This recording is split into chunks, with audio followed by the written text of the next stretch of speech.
नमस्कार दोस्तों, स्वागत है आपका हमारे YouTube चैनल में। आज का हमारा टॉपिक है अनुपात और समानुपात। देखिए, कोई भी परीक्षाएं हों, एक दो क्वेश्चन तो अनुपात या समानुपात से मिल ही जाते हैं, है ना। इसलिए ये अनुपात और समानुपात वाला टॉपिक एग्जाम की दृष्टि से बहुत महत्वपूर्ण होता है। इसकी जानकारी हमें होना बहुत ज़रूरी है। तो आइए अनुपात और समानुपात की पहले बेसिक जानकारी देखते हैं। इसका मतलब क्या होता है, इसका अर्थ क्या होता है। देखिए, जैसे ए अनुपात बी, माना ये दो संख्याएं हैं, तो इनको हम लिख सकते हैं ए बटे बी, यानी कि ए अनुपात बी को हम ए बटे बी लिख सकते हैं। और माना जैसे सी अनुपात डी, ये दो संख्याएं हैं, तो इनको हम लिख सकते हैं सी बटे डी, ठीक है। और माना जैसे एक्स अनुपात वाई, ये भी दो संख्याएं हैं, तो इनको हम लिख सकते हैं एक्स अपॉन वाई। यानी कि यहाँ से सिद्ध हो गया है कि अनुपात का मतलब बटे होता है। अनुपात का मतलब बटे होता है, ठीक है। अनुपात का मतलब होता है बटे, यानी कि अगर कोई दो संख्याएं अनुपात में हो तो उन्हें हम बटे में लिख सकते हैं, है ना। तो उन्हें हम बटे में लिख सकते हैं। और देखिए, जैसे कोई संख्या है 4 अनुपात 5, तो इन्हें हम 4 बटे 5 में लिख सकते हैं, ठीक है। यानी कि 4 अनुपात 5 का मतलब होता है 4 बटे 5। माना कोई दो व्यक्ति हैं ए और बी, ठीक है।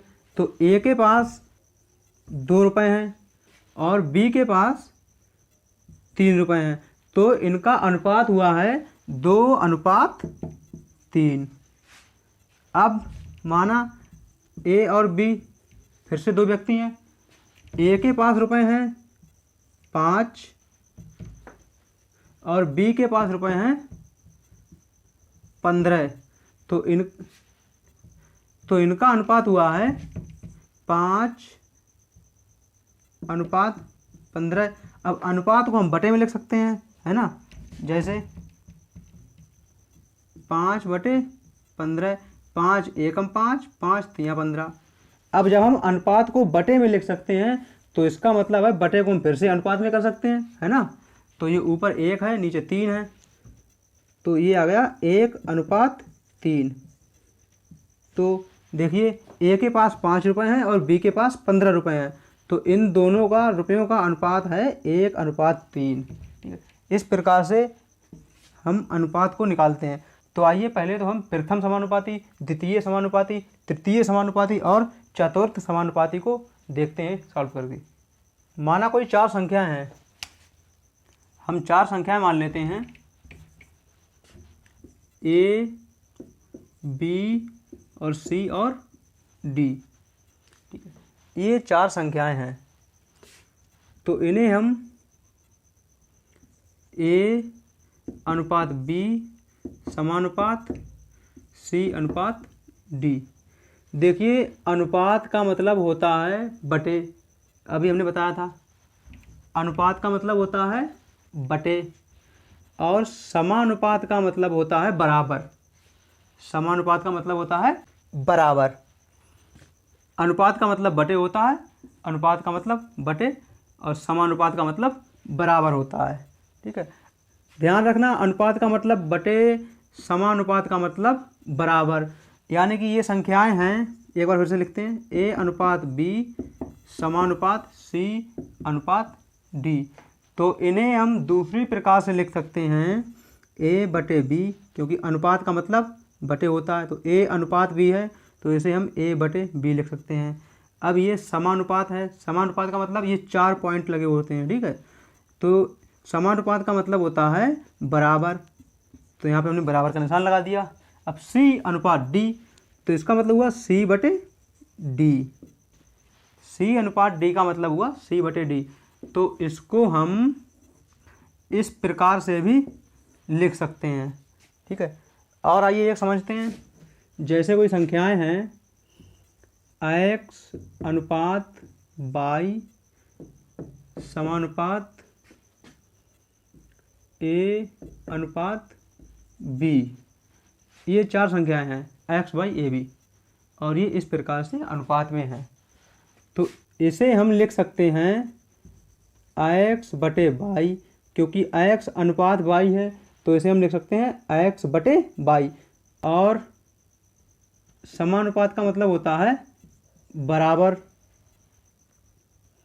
अब a अनुपात b है यहाँ पर, तो इसे हम लिख सकते हैं a/b। ठीक है, यानी कि x अनुपात y समानुपात a अनुपात b, तो इसे हम लिख सकते हैं x/y बराबर a/b। बस इसका ये आ गया, है ना। अब अगर ये है संख्या x/y बराबर a/b और इसको अनुपात समानुपात में बदलना है, तो इसे हम लिख सकते हैं x अनुपात y बराबर का मतलब समानुपात और बटे का मतलब फिर से अनुपात, तो a अनुपात b। इसको हमने फिर से अनुपात में लिख दिया। ठीक है, यानी कि अनुपात का मतलब होता है बटे और समानुपात का मतलब होता है बराबर। ठीक है, समानुपात का मतलब बराबर और अनुपात का मतलब होता है बटे। अब समझ में आ गया होगा। अब देखते हैं हम क्वेश्चन। प्रथम समानुपाती, द्वितीय समानुपाती, तृतीय समानुपाती और चतुर्थ समानुपाती किस प्रकार से निकाले जाते हैं। माना कोई वैल्यू दी गई है a अनुपात b समानुपात c अनुपात d, ये है कोई संख्या। ठीक है, अब इसका हमें प्रथम समानुपाती निकालना है। देखिए a पहले नंबर पे है, तो अगर हम a का मान ज्ञात कर लेंगे तो इसका मतलब हो जाएगा कि हमने प्रथम समानुपाती निकाल लिया है। ठीक, और अगर हम द्वितीय समानुपाती निकालते हैं तो 1 2, यानी कि b है दूसरे नंबर पे, है ना। इधर से गिनेंगे 1 2, तो b है दूसरे नंबर पे। तो अगर हम b का मान ज्ञात कर लेते हैं तो इसका मतलब हुआ कि हमने द्वितीय समानुपाती ज्ञात कर लिया। ठीक है, अगर हमें तृतीय समानुपाती निकालना हो तो हम c का मान ज्ञात कर लेंगे, क्योंकि c तीसरे नंबर पे है, 1 2 3, है ना। और इसी प्रकार से अगर हमें चतुर्थ समानुपाती निकालना हो तो हम d का मान ज्ञात करेंगे। बस जो d का मान होगा वही होगा चतुर्थ समानुपाती, क्योंकि d चौथे नंबर पे है, 1 2 3 4 है। देखिए प्रथम समानुपाती निकालने के लिए a का मान ज्ञात करना पड़ेगा और द्वितीय समानुपाती निकालने के लिए b का मान ज्ञात करना पड़ेगा और तृतीय समानुपाती निकालने के लिए c का मान ज्ञात करना पड़ेगा और चतुर्थ समानुपाती निकालने के लिए हमको d का मान ज्ञात करना पड़ेगा। ठीक है, तो आइए अब इन्हें हम दोबारा लिखते हैं। देखिए a अनुपात b समानुपात c अनुपात d, ये संख्याएं हैं। इन्हें हम लिख सकते हैं a/b, क्योंकि अनुपात का मतलब बटे होता है और समानुपात का मतलब होता है बराबर, तो बराबर लगा लिया। अब c अनुपात d है तो अनुपात का मतलब बटे, तो हम लिख सकते हैं c/d। अब इसका हमें प्रथम समानुपाती ज्ञात करना है, तो प्रथम समानुपाती, प्रथम समानुपाती का मतलब होगा कि हम a का मान ज्ञात कर लेंगे, है ना। देखिए क्रॉस गुणा कर दो, पहले AD आ जाएगा, AD बराबर BC। वैसे हम CB भी लिख सकते थे, है ना, लेकिन अल्फ़ाबेट के हिसाब से B पहले नंबर पे आता है और C उसके बाद में आता है। इसमें भी A पहले आता है, D बाद में आता है। ठीक है, तो वही नियम हम यहाँ पे लागू करेंगे। अब देखिए AD बराबर BC। अब अगर बीच में कोई निशान ना हो तो हम गुणा का निशान मानते हैं। यहाँ पर भी ये दो चर हैं B और C, इनके बीच में अगर कोई निशान ना हो तो हम गुणा का निशान मानते हैं, तो गुणा का निशान माना ही जाता है। ठीक है, यहाँ पे भी गुणा का निशान माना जाएगा और यहाँ पे भी गुणा का निशान माना जाएगा। अब देखिए A और D गुणा में है ना।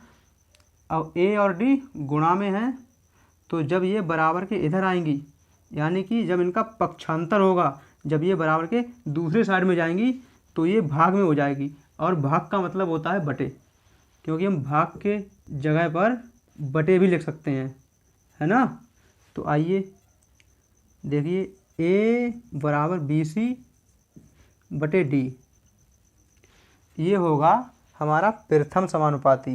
बस, क्योंकि ए का मान आ गया बी सी अपॉन डी, यही हो गया हमारा प्रथम समानुपाती। इसे हम दूसरे प्रकार से लिख सकते हैं, देखिए, या ए बराबर बी सी, यानी कि बीच में गुणा का निशान माना जाएगा, तो लिख सकते हैं बी गुणा सी अपॉन डी। बस, ये दोनों हमारे आंसर हैं, ये दोनों हमारे आंसर हैं। इनमें से एग्जाम में जो भी दिया हो उस पर हम टिक मार देंगे, ठीक है, आंसर। अब देखते हैं द्वितीय समानुपाती निकालकर। यहाँ पे माना ये संख्या है ए अनुपात बी समानुपात सी अनुपात डी, संख्याएं यही हैं। अब इनका हमें द्वितीय समानुपाती ज्ञात करना है। द्वितीय समानुपाती का मतलब होता है हमें b का मान ज्ञात करना है, हमें इस b का मान ज्ञात करना है। देखिए,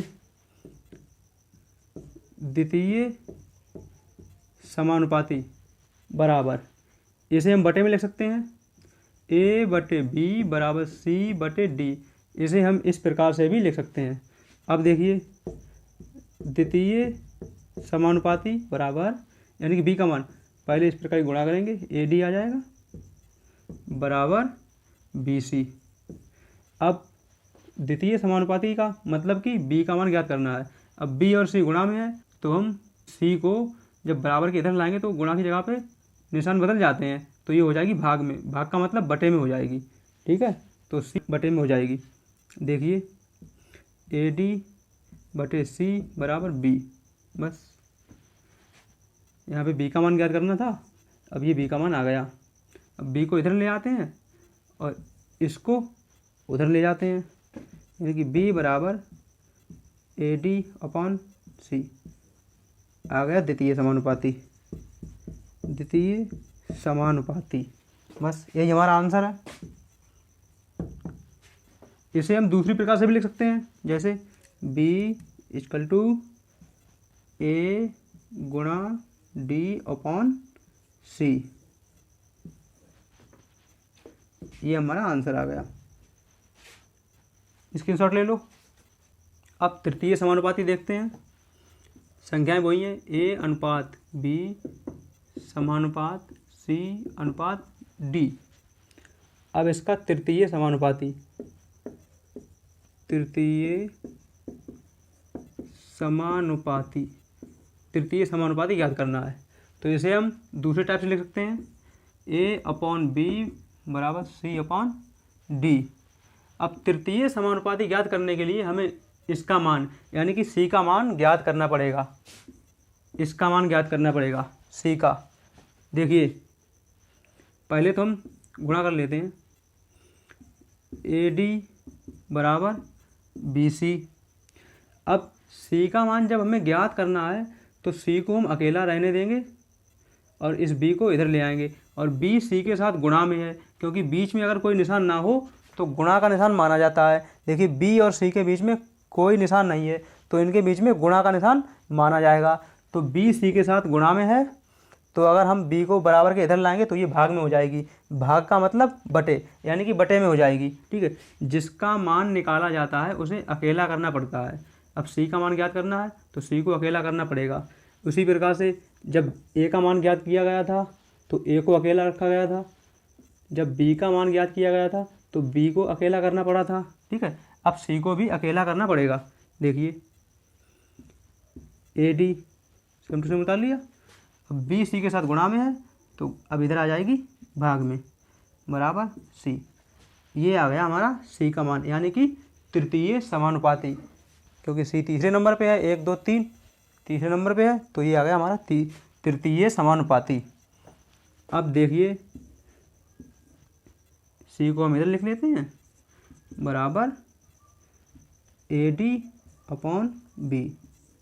बस, c का मान आ गया, तृतीय समानुपाती आ गया आंसर। इसे हम दूसरे टाइप से लिख सकते हैं, यहीं पर या सी बराबर ए गुणा डी अपॉन बी। बस ये भी आंसर है।